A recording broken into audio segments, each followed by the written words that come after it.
G'day you beautiful people, welcome back to another Paragon video. I've had a bunch of people asking me lately about my Murdock build, so I thought I'd go over that today.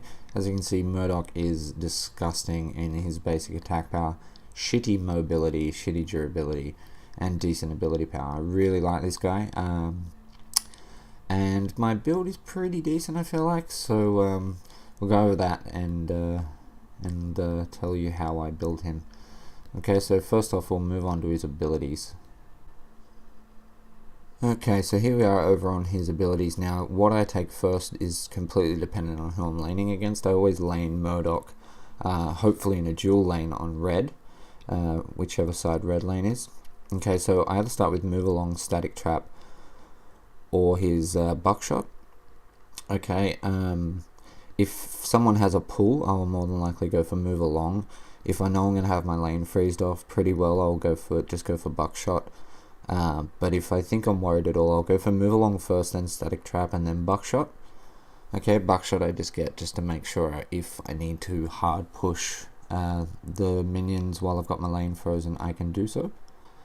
Okay, so we prioritize Move Along and Static Trap first, more than likely. Once we've got all three of those abilities, we'll be prioritizing Long Arm of the Law and Buckshot. Okay, so that's the way that I run his abilities. We'll move on to the build now, and I'll show you all my cards, and then I'll let you know how I go about building. So here we are with the Captain Boring deck. Okay, so I start off with the Centurion, and we'll go on to why I use that in a moment. I actually feel like it's the better option. I start off the game with 2 cast tokens and a health potion. Obviously you can change that for whatever you want. If you want a mana potion, that's fine, but I find that it's easy to get my last hits with the 2 cast tokens, and a health potion is always nice. Okay, so this is the meat of the build. Alright, okay, so generally I start off the game by getting myself 6 points, and I get a Staff of Adamant with 3 lesser healths. This gives me 19.5 energy damage and 400 extra health, which is brilliant at the start of the game. That 400 health is massive, okay, and you're still getting a good amount of energy damage, so you've got a good bit of sustain and a good bit of damage in case anyone gets fresh with you. The next thing that I will take is my Magus Ward. Okay, I have a minor cast and 2 basic mana on here, but that's only because I don't have 2 extra minor casts, so if you have them available, put 3 minor casts onto this. Okay, I needed to use my other one elsewhere, so I wasn't able to do so.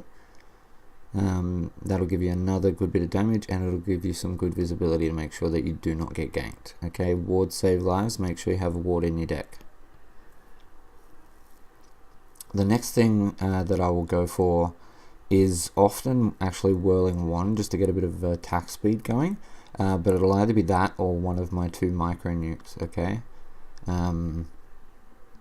so this micro nuke has 3 casts. My Whirling Wand has a major kinetic, a cast, and a minor kinetic, and my other micro nuke has a major cast, a wound, and a minor cast.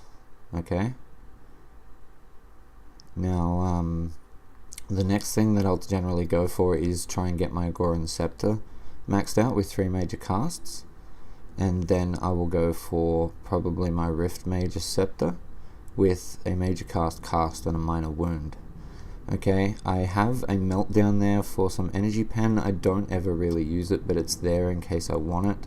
I don't feel that running pen is any good, but if I need to, I'll just replace one of my micro nukes, the one with the wound on it. So that's pretty much everything. The last card that we have is a Brand of the Iron Eater for a little bit more crit chance and some good amount of lifesteal, which is at the end of the game going to help us very, very much. Okay, we're going to be hitting very, very hard, and we're going to be healing really, really quickly. Okay, and you can tank a lot just by having that lifesteal.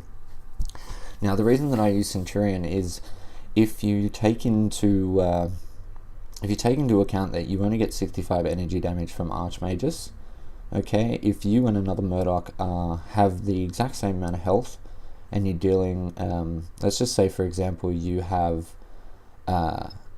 3,000 health, which you probably won't, but let's just say, for example, you have 3,000 health, you're both hitting for 300, no crits whatsoever, okay? It will take you 10 hits to kill the other Murdock, okay? He's doing an extra 65 damage over those 10 hits, which is 650, which is not enough to kill you because you have an extra 1,000 health, okay? So it just works out better in the end. Considering that we have life still, having that extra bit of health, the amount of times where I've nearly killed someone and have just a smidgen of health left, this actually saves your life, and you don't need that extra damage. We're going to be hitting for 300 plus and 600 plus with crits, so there's really no need for it. But that is the build, as you can see at this before this build guide started and the clip that I'm about to show you now. You hit like a truck, okay? So give it a go. It's a beautiful deck. It's very simple, but it works. So I hope you found this video helpful. If you did, please leave me a like down below. Drop me a comment if you have any questions. Please consider subscribing for more Paragon content. Thank you so much for watching. I love your face, and I'll catch you in the next one. Peace.